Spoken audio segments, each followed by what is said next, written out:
સૌંદર્યની સરવાણી. ભાવનગરના રાજકવિ પિંગળસિંહ ગઢવી દ્વારા રચવામાં આવેલી આ મશહૂર પંક્તિ છે. અહીં ગિરધારી એટલે કે શ્રી કૃષ્ણની વાત કરવામાં આવી છે. ચોમાસું બરાબરનું જામ્યું છે. આકાશ વરસી રહ્યો છે.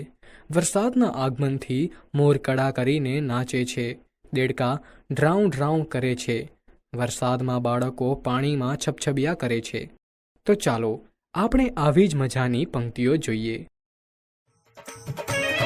અષાઢ ઉચ્ચારમ મેઘ મલ્હારમ બની બહારમ જલધારમ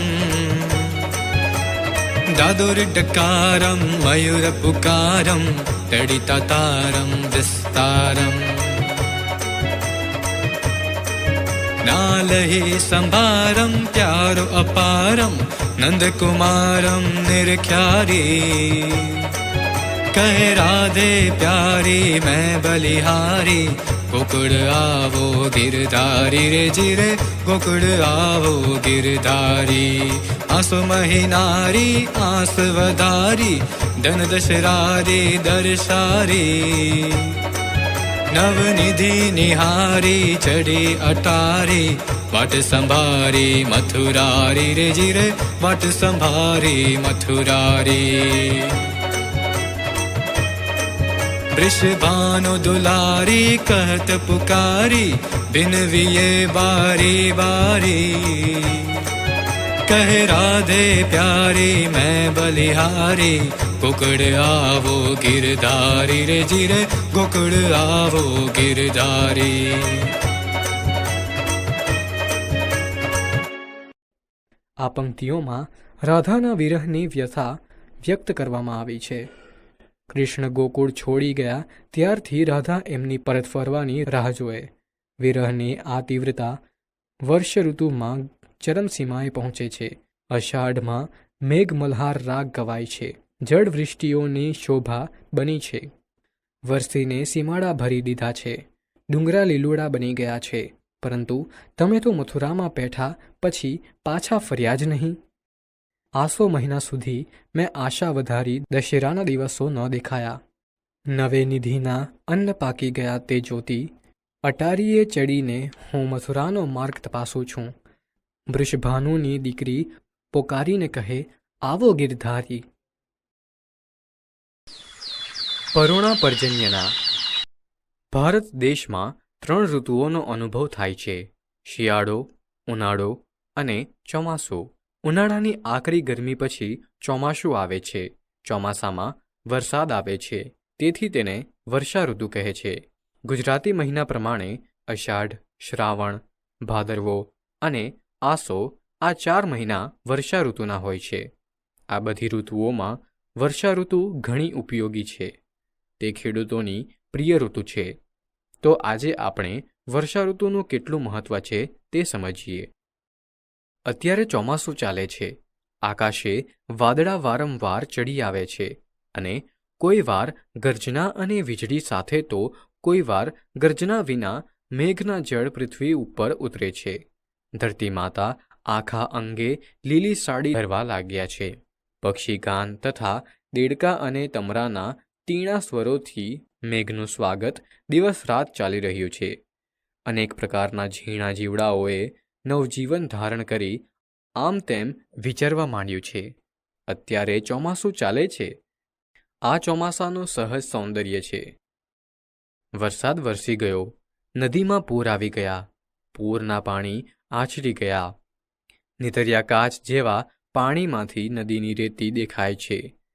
રેતના કાંકરા કોઈ ધોળા, કોઈ કાળા, કોઈ તપખીરી અને કોઈ લીલા છે.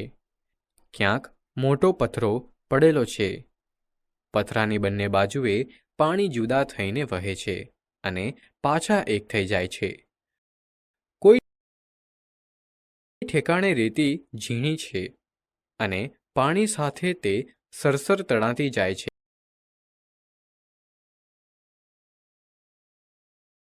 કોઈ ઠેકાણે નદીના મોટા પથરા પાણી સાથે ખેંચાતા ખેંચાતા દળવા જાય છે. નદીના વહેતા પાણીમાં નાના નાના માછલા ઘડીક પાણીની સામે ચાલે છે, ઘડીક પાણી સાથે જાય છે. પાણીમાં માછલાની આ દિવસ આખાની રમત. માછલા ઘડીકમાં છેક તળિયે જાય છે ને ઘડીકમાં શ્વાસ લેવા પાણીની ઉપર આવે છે. નીતર્યા પાણીમાં માછલા ચોખ્ખે ચોખ્ખા દેખાય છે. એનું આખું શરીર, આંખ, મોં, નાક, પૂંછડી બધું દેખાય છે. પાણી જેવા તે વહેતા અને તરવૈયા છે. જ્યાંથી પાણી સુકાઈ ગયું છે ત્યાં ઝીણી જાડી રેતીની ઊંચી નીચી પથારીઓ છે. આપણને તરત જ ખબર પડે છે કે અહીંથી પાણી વહેતું હશે અને અહીંથી પાણીને આજુબાજુ વહેવું પડતું હશે. સુકાઈ ગયેલી રેતીમાં છીપલા છે, શંખલા છે, ઝીણી ઝીણી રંગબેરંગી પથ્થરની ગોળીઓ છે. કોઈ ઠેકાણે પાણી નદીની ભેખડ પાસેથી વહે છે. ત્યાં પાણી ઊંડા છે. ત્યાં નદીની તળિયાની રેતી નથી દેખાતી. ત્યાં માછલા મોટા મોટા છે. શ્વાસ લેવા પાણી ઉપર આવે છે ત્યારે જ દેખાય છે. નદીને એક કાંઠે એક ઝાડ છે. ઝાડની પાસેથી જ નદી વહે છે. ઝાડનો છાંયો નદીના પાણીમાં પડે છે. આખો દિવસ ઝાડ હલતું જ લાગે છે. નદીના પાણી સાથે તે રમતું હોય એવું દેખાય છે. એ ઝાડ બાવળનું છે. બાવળે પીળા ફૂલો આવેલા છે. ઝીણા પીળા ફૂલો નદીના પાણીમાં પડી પડીને નદીના પાણી ઉપર તણાયે જાય છે. નદીના પાણી પીળા ફૂલોને નચાવતા નચાવતા ક્યાંયના ક્યાંય દૂર લઈ જાય છે. નદીના પાણીમાં કેટલુંય તણાતું તણાતું આવે છે. કોઈએ નદીનું પૂંજન કરતા ફૂલો નાખ્યા હોય તે દેખાય છે. કોઈએ દેવના ઉતરેલા ફૂલો અને પાંદડા ફેંક્યા હોય તે તણાય છે. કોઈ રમતિયાળ બાળકોએ ધરો અને ચીયો તરતા મૂક્યા હોય તે ભળાય છે અને કોઈ નિશાળિયાએ કાગળની હોડીઓ કરીને વહેતી મૂકી હોય તે પણ નજરે પડે છે. અરે, આ તો દેડકા, દેડકા, દેડકા! વરસાદ થયો અને ડ્રે ડ્રે ડ્રે સંભળાયું. એટલા બધા દેડકા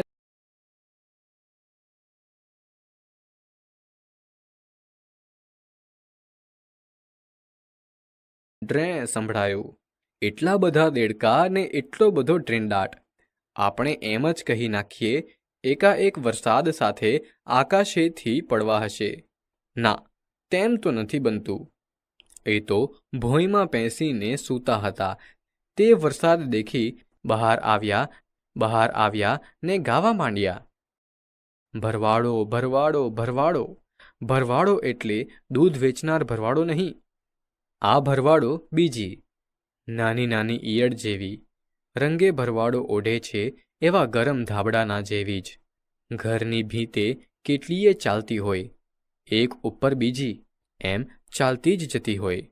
નાનું શરીર, નાની વેગવાળી ચાલ ને નાનું નાજુક રૂપ.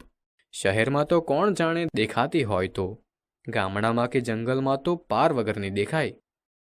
કાન ખજૂરા નાના અને મોટા, ઝાંઝરું નાના અને મોટા, વીંછીઓ નાના અને મોટા. વરસાદ વરસ્યો ને ચાલી નીકળ્યા. બધા આ ઋતુમાં જન્મતા હશે અને જ્યાં ત્યાં દોડતા હશે ને દોડતા દોડતા કોઈ આડું આવે તેને કરડતા પણ હશે. કરડે જ છે તો. નાના નાના ફૂદડા પણ ઉડી ચાલ્યા. બત્તી આગળ જુઓ તો ઉડાઉડ કરે છે. ઉડી ઉડીને બત્તી સાથે અથડાય છે. અથડાઈને મરી જાય છે.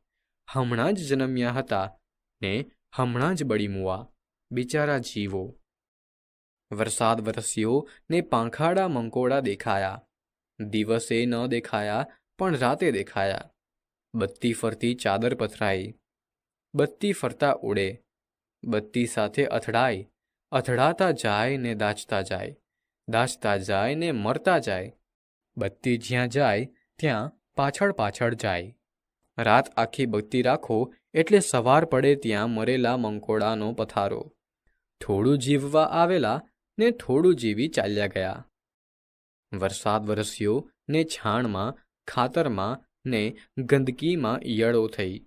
ઈયળો થઈ આડી અવળી ચાલી નીકળી. તાપ પડ્યો ને કેટલીક ઈયળો મરી ગઈ, કેટલીક ઈયળો ઊંઘી ગઈ. એમાંથી પતંગિયા થશે ને રંગબેરંગી પાંખે પાંખે ઉડવા માંડશે. કુદરતમાં તમને ઘણો રસ પડશે. થોર, કરેણ કે કોઈ ફૂલ ઝાડ કે વેલ પાસે ઉડતું અને ફૂલોમાંથી રસ ચૂસતું પક્ષી તમને જણાશે. એ પક્ષી શક્કરખોરો કહેવાય છે. એની છાતી પીળી હશે ને એ પીળી છાતી વચ્ચે કાળો લાંબો પટ્ટો હશે. મોરને ખેતરમાં ઝાડ નીચે કે ટેકરા પર નાચતો અને પીંછાને પસારતો જોઈ શકશો. લીમડા કે પીપરના ઝાડે કાગડાના મોટા એવા માળાઓ જણાશે. અને કોઈ વાર જ્યારે આકાશે ઇન્દ્રધનુષ ખેંચાયું હશે ત્યારે તો તમારો હર્ષ ક્યાંય સમાશે નહીં. ખરેખરી ચમત્કૃતિ છે, સૌંદર્યનું દર્શન છે, આનંદનો ઉત્સવ છે. ધરાઈ ધરાઈને મેઘધનુષ જોઈ લ્યો ને જોઈ જોઈને કૂદો અને ખેલો, ખેલો, ખેલો. કપડાં કાઢી વરસાદની નદીઓ પર પુલ બાંધો. ખુશીથી સરોવરો ને પર્વતો બનાવો. પાણીમાં તેલ નાખી રંગોની મિજલસ કરો તથા અનેક અખતરાને અનુભવો કરો. ચોમાસું આવ્યું છે, ચોમાસું આવ્યું છે. નિશાળના બારણા ખુલ્લા મૂકો, ઘરના બારણા ખુલ્લા મૂકો ને કુદરતમાં ખેલવા નીકળો. અષાઢ મહિનાથી વરસાદની મોસમ શરૂ થાય છે. વરસાદ પડતા વાતાવરણમાં ઠંડક પ્રસરી જાય છે. વર્ષા ઋતુમાં કુદરતી નજારો જ કંઈક અલગ જોવા મળે છે. ચોમાસા દરમિયાન આકાશ વાદળછાયું અને અંધારું થઈ જાય છે અને મોર કળા કરે છે અને આજુબાજુમાં દેડકાઓ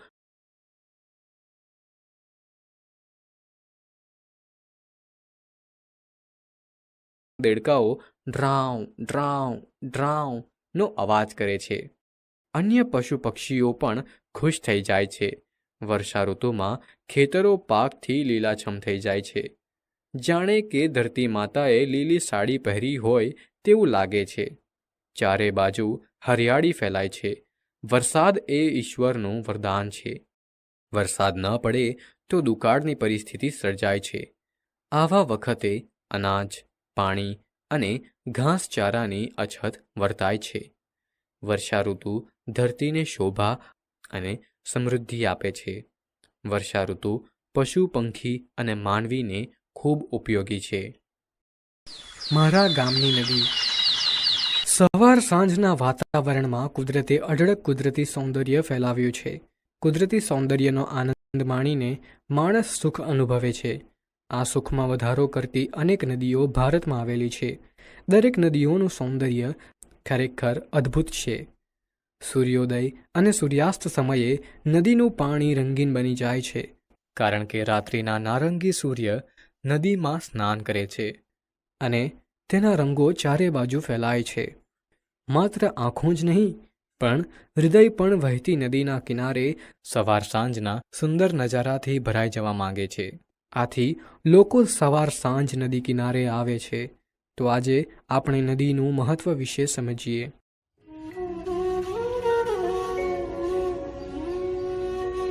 મારા ગામની નદી. મારા ગામની નદીની વાત ન થાય છતાં જો કહેવી હોય તો એમ કહેવાય કે મારા ગામની નદી મારી નાની બહેન મુન્નીના માથામાં નાખવાની બોપટ્ટી જેવી છે. અથવા મારા ગામની નદી મારા મામાને ઘેર મારી માં લાપસીમાં વાઢીથી ચોખ્ખું ઘી રેડતી તેના ચાલતા રેલા જેવી છે. અથવા મારા ગામની નદી નાના બાળકને મોઢું આવ્યું હોય ત્યારે તેના મોઢામાં પાડવામાં આવતી બકરીના દૂધની શેડીય જેવી છે. અથવા મારા ગામની નદી મારી માએ બનાવેલી કઢીમાં નાખેલા મીઠા લીમડાના પાંદની આવતી ને વહેતી સોડમ જેવી છે. નદીઓ માનવ સંસ્કૃતિની કરોડરજ્જુ છે. નદી આપણને તાજું પાણી આપે છે, જે પીવા, સફાઈ, કપડાં ધોવા વગેરે જેવા વિવિધ હેતુઓ માટે મદદરૂપ થાય છે. નદીઓ વિના જીવનનું અસ્તિત્વ બંધ થઈ જશે. નદીઓ કોઈપણ બંધ વિના સતત વહે છે. આપણે માનવીઓનું અસ્તિત્વ નદીઓના કારણે છે. નદીઓનું મહત્ત્વ થોડા શબ્દોમાં વર્ણવી શકાય તેમ નથી. વર્ષ 2005માં યુનાઇટેડ નેશન્સે આપણા જળ સંસાધનોની કાળજી લેવા અંગે જાગૃતિ ફેલાવવા માટે વોટર ફોર લાઈફ ડિકેટ કાર્યક્રમ શરૂ કર્યો. આ કાર્યક્રમની સફળતાને કારણે વિશ્વ નદી દિવસની ઉજવણી કરવામાં આવે છે. આમ નદી આપણી જીવાદોરી છે. તેને સ્વચ્છ રાખવી દરેક મનુષ્યની જવાબદારી છે.